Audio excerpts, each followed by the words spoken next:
What's up, guys? It is Wednesday, May 31st. It's 5:05 p.m. It's going to be a rapid Roundfire newsletter. There's so much news, and I haven't been doing newsletters for a bit, so we're just going to run through a couple key news that I saw. So let's dive into it. So XRP records two highest address activity spikes in history. So if we go down here, the XRP network has recently witnessed historic address activity spikes. The mild decoupling from other altcoins has indicated a divergence in behavior.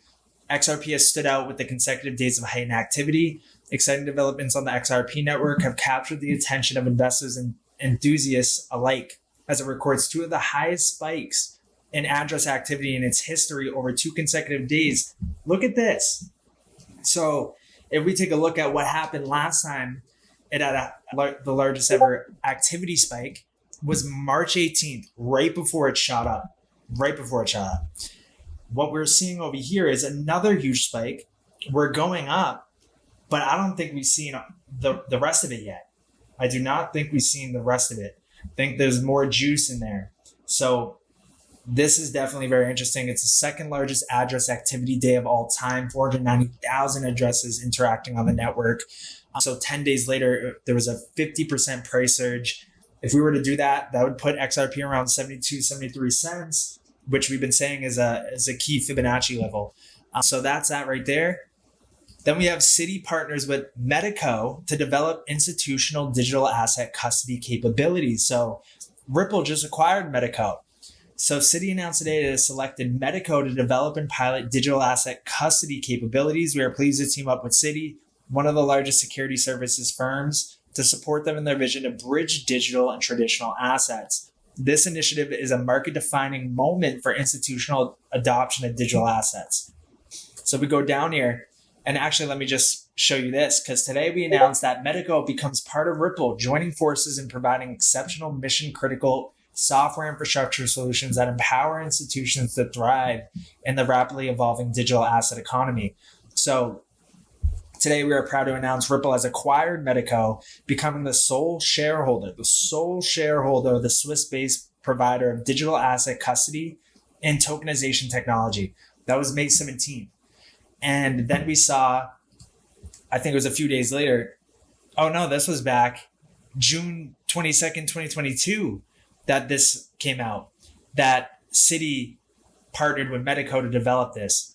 So we go down here, the leading technology provider to financial institutions in the digital asset ecosystem. Medico has supported several key implementations, including FINMA, BaFin, FCA, Banco de España, and Monetary Authority of Singapore, regulated institutions, with over US $27 trillion of assets under custody, administration, and trust, and an industry-leading proprietary network spanning 63 markets.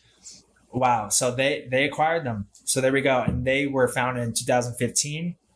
And the company's core product, Harmonize, is an orchestration system for digital assets, from cryptocurrency custody and trading to tokenization, staking, and smart contract management. The platform seamlessly connects institutions to the new world of DeFi.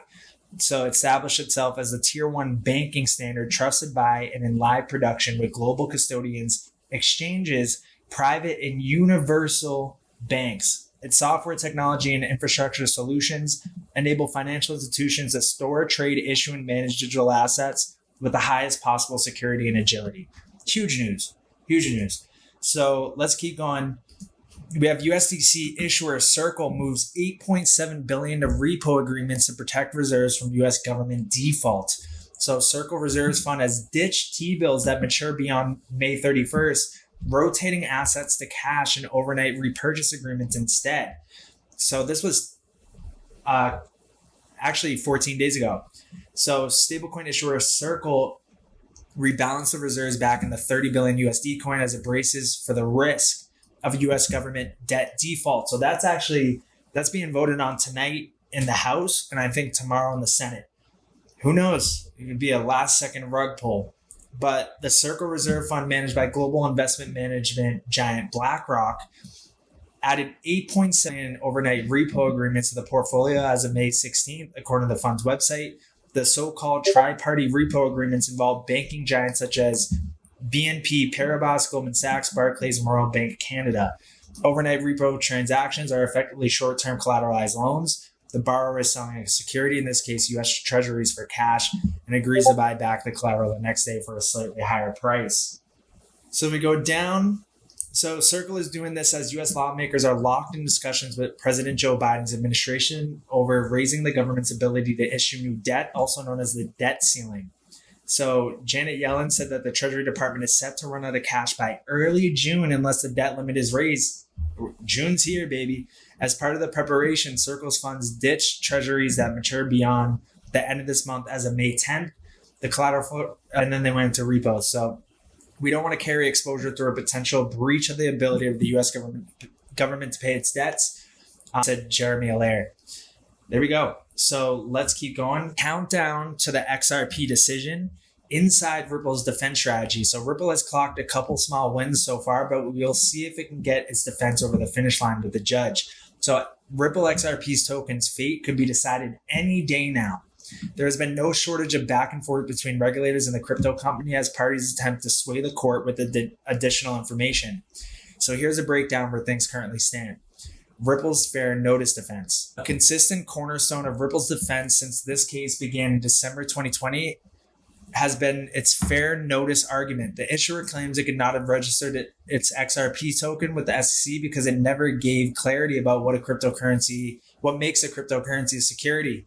But a recent court ruling has challenged Ripple's fair notice argument, namely the SEC's April's win against broker-dealer Commonwealth Equity Services. The SEC filed a supporting letter in its Ripple case after the win, where it argued XRP's fair notice defense is now moot. Ripple's argument, however, was supported in a March 2023 Supreme Court ruling. The court sided with an immigrant, Alexandru Bitmer, who said he was not given enough time to file required documents for bank accounts he controlled because he was not aware of the obligation. Ripple isn't the first crypto firm to pull the fair notice defense. In the SEC's 2017 lawsuit against Kick Interactive, which issued the Kin cryptocurrency, the regulator successfully countered Kick's claim that it was not given fair notice because the term investment contract is too vague. So the court ruled in the SEC's favor in October of 2020. Then Library, which the SEC sued in 2021 for an unregistered security offering, also played the fair notice card, also unsuccessfully.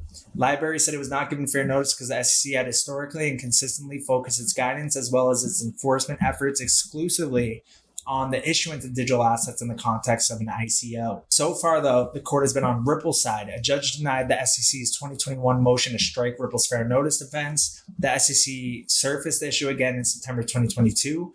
Motion for summary judgment, where the agency says every court has always determined the Howey test is too vague for compliance. Common interest does not mean a common enterprise. Ripple has also consistently fought the SEC's changing opinion of what constitutes a common enterprise. First, the SEC said Ripple itself was a common enterprise, but Ripple countered that this couldn't be true since XRP holders do not receive interest in the firm simply for holding the tokens. Next, the SEC opted to push a new narrative. XRP holders, third-party exchanges, and all vendors accepting XRP represent the common enterprise. The court didn't buy it, though, based on 3,000 affidavits Ripple submitted from XRP holders and an amicus curiae filed by crypto attorney John Deaton. The SEC then pivoted and alleged XRP itself was the common enterprise, but Ripple's chief legal officer, Stuart Alderati, begs to differ, said in 1946 in its Supreme Court Howey brief, the SEC unsuccessfully argued that an investment in a common enterprise was unnecessary provided there was a community of interest. The SEC was wrong then, and it's still wrong now. So what's next? Ripple and the SEC filed motions for summary judgment in September 2022. Since then, both parties have submitted numerous motions and briefs with more information, hoping to sway the judge. A summary judgment is the expected outcome. Technically, Ripple could still reach a settlement agreement with the SEC, but the firm has not expressed public interest in doing so unless the SEC agrees to confirm XRP is not a security. However, legal experts say this outcome is unlikely. We'll have to see any day now. Could be imminent. Let me have this. So RTGS.global appoints CEO and new chair as it bolsters executive team. So their new chair is Marcus Treacher. So he was at Ripple. The next-gen settlement service delivering real-time cross-border payments liquidity management is scaling up quickly in 2023 with very strong market acceptance. So If we keep going here, Marcus has been a member of the RTGS Global Board for 2 years and is taking on the newly formed executive chair role in support as the business scales up in 2023 and beyond. We are incredibly excited by this next phase of rapid growth for RTGS.global and cannot be happier to have Marcus in the role of executive chair to help spearhead our continued progress. If we go down here, they're on a mission to remove friction from cross-border payments and liquidity management by eliminating settlement risk with step change innovation. And they have, so their vision is to directly interconnect banks and clearing services around the world into a global network so that banks in any country can exchange value across different currencies and send and receive payments instantly across the currency pools. So over the past 12 months, they expanded into the Americas. I think RTGS.global is part of the Digital Euro Association of the Digital Pound Foundation. Yeah, right here. So Digital Euro Association are standard members, gold members. Ripple's the gold member. And then you have silver member, RTGS.global. Now Marcus Streeter there. And then bronze members, you got like Circle there as well too. Writing's on the wall, man. Writing is on the wall. So Marcus Streeter added, it's a real honor to take on the role of executive chair. Their unique solution can fundamentally change the way money moves around the world, solving the underlying settlement problems that have held back improvement for so long. It's imperative that we fundamentally rewire the foundations upon which money moves and create a better model that serves communities, banks, companies, and governments, enabling them to benefit more fully from today's rapidly moving global digital economy. Huge. We're talking about rewiring the rails and the foundations and the plumbing of the financial system and how money of all values and new values can move. Truly, truly life-changing opportunity that we have here. Cross-border settlement, it goes into it all. Instant PVP cross-border settlement, talks about foreign exchange. Yep, so everything that, we've been seeing for years. So 24/7, 365, immediate access to funds, central bank money, any currency corridor, point-to-point, bilateral, cross-currency payments, it's all there. So in collaboration with Microsoft, is a cloud-native infrastructure hosted in Microsoft Azure. So you have that partnership kind of there as well too. We deliver whatever foreign exchange products you need, wholesale cross-border PVP settlement, wholesale cross-border instant payments, and commercial cross-border payments, all right there. So let's go to the next thing. So this was 2 hours ago. Hong Kong Virtual Assets Consortium launched with Huobi as first member. The new consortium will provide ratings of digital asset trading platforms and crypto market indices when it becomes operational. So I believe June 1st, so tomorrow or today, because Hong Kong, retail investors can start buying crypto.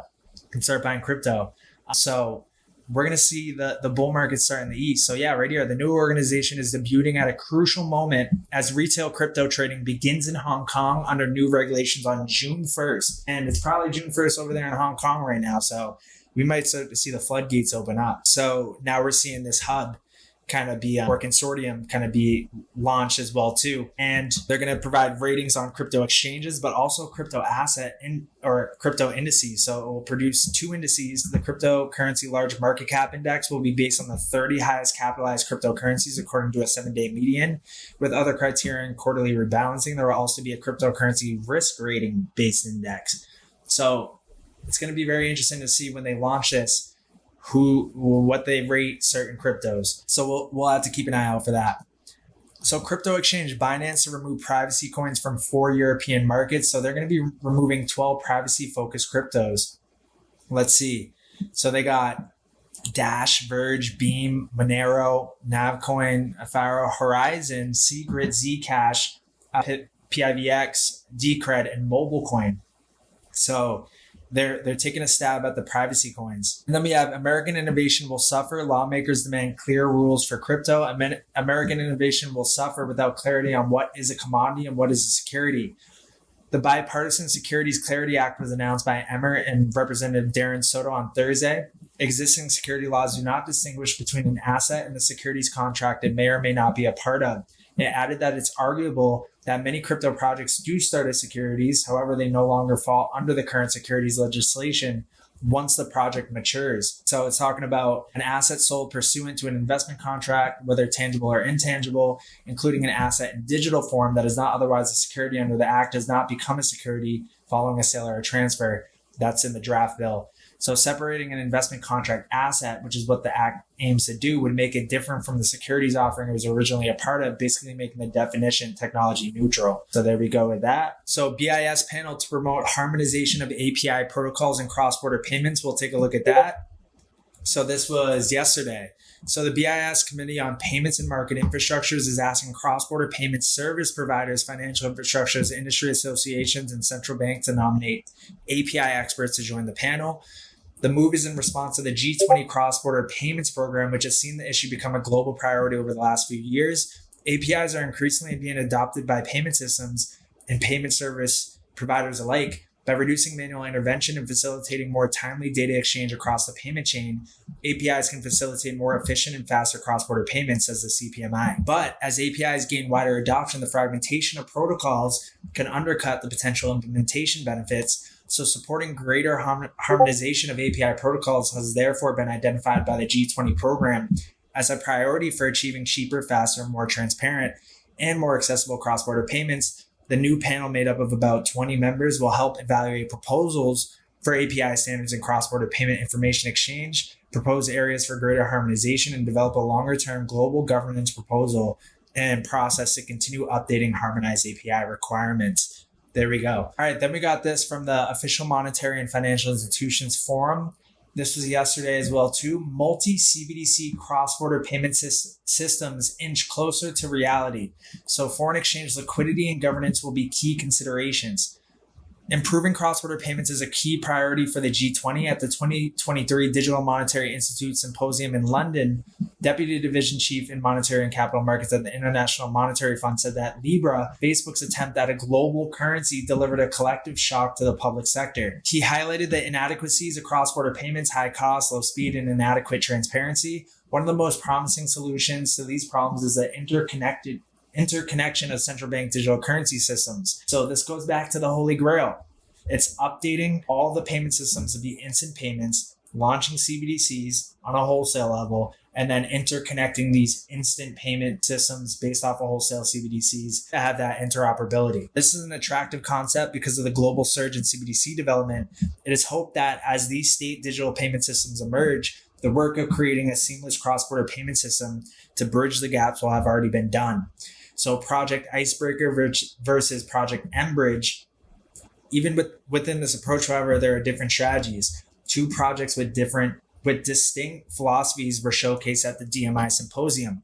Project Icebreaker is a collaboration between the Bank of Israel, a Norwegian bank, and the Sweden's bank in coordination with the Bank for International Settlements that aims to connect retail CBDC systems. And Project Mbridge is a multi-CBDC platform developed by the BIS Innovation Hub in Hong Kong, the Hong Kong Monetary Authority, Bank of Thailand, People's Bank of China, and the Central Bank of the UAE. It is the largest multi-CBDC project involving cross-border transactions.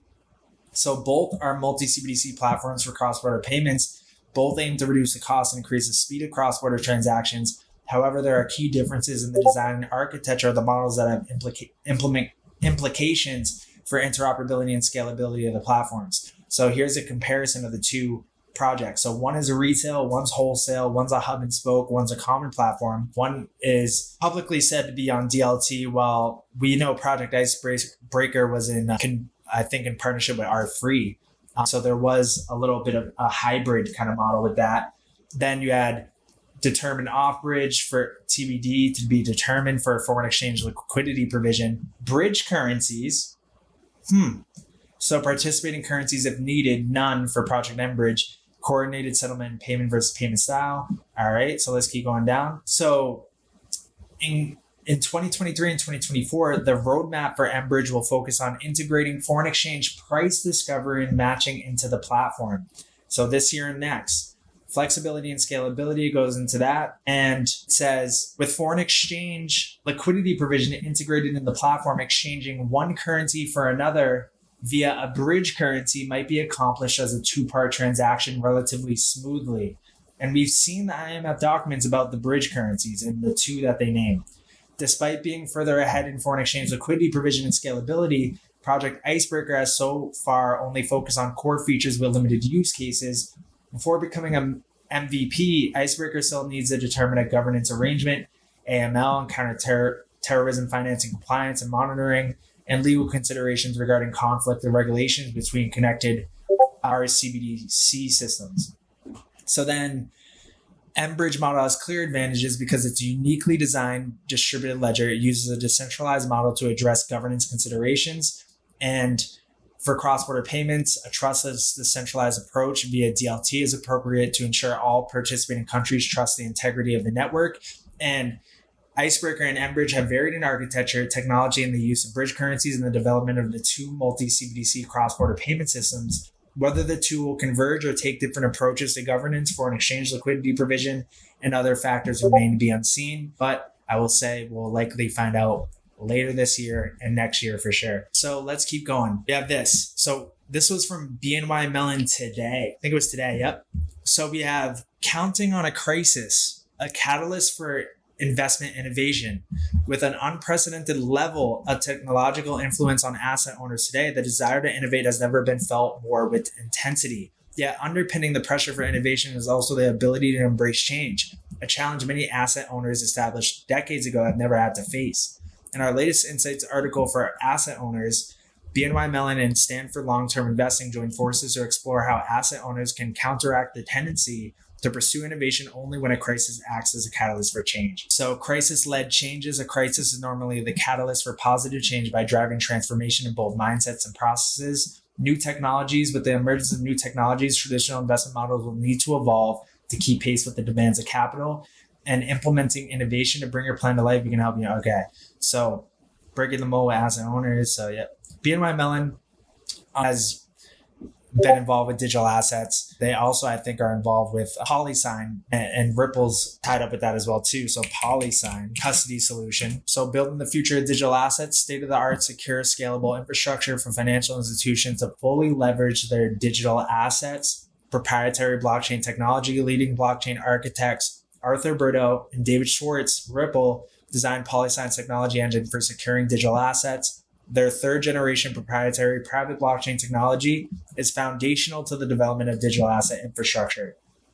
So then you got Ripple here, you got Ripple here, you got BNY Mellon here, you got Ripple as well, and then UBS. So they're involved. The Bank of Japan has unveiled outcomes of its second phase CBDC pilot initiative. This was yesterday. The Bank of Japan has unveiled the outcomes of the second phase of its experimental initiative for a central bank digital currency, confirming the planned launch of the CBDC pilot project in April. The second phase of the proof of concept occurred from April 2022 to March of 2023, and the results of the pilot have now been disclosed.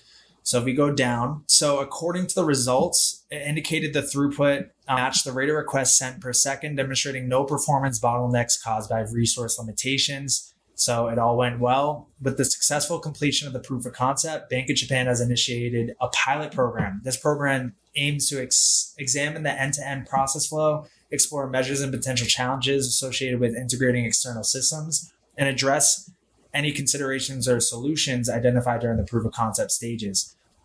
So for its next step, it's going to establish a CBDC forum, which will foster institutional agreement for CBDC implementation in a suitable manner. Leveraging insights and perspectives shared by private companies involved in retail payments, the forum will contribute to further research and analysis. And the Bank of Japan emphasizes that the decision to issue a CBDC should be made through public debates among the Japanese population, acknowledging the importance of involving and considering the views of the general public and shaping the future of a potential CBDC. They're all saying that. So let's finish it off with this. So Brad says the case ending in weeks, not months now, because the Hinman documents are set to come out around June 13th. Disney Elemental comes out June 16th, featuring fire and water characters named Ember Lumen. I don't know if it's Brooke Ripple. I thought it was Dwayne Ripple, but we're going to have to fact check that. Joel Katz says Ripple has water and Amazon has fire. Video surface of Google Assistant saying XRP price unavailable after June 13th.